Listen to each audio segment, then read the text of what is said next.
Dave, thank you. Now to New Haven, where police with their hands extremely full tonight. We have just learned of a third shooting tonight. Officers say an 18-year-old man was shot on State Street near May Street just before 8:30.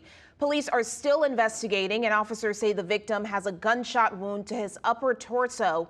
Detectives are holding a crime scene and canvassing the area right now. And that shooting was about an hour after a shooting in the Fairhaven neighborhood. A 20-year-old man is in the hospital with a gunshot wound to his leg.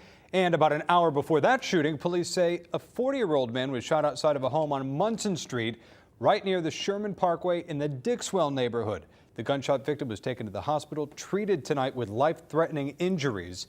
Detectives there are still on scene right now investigating. If you know anything about what happened there, call New Haven Police. This string of 3 shootings coming just a day after New Haven's chief pleaded with the public to stop the violence and help solve about 8 shootings over the weekend.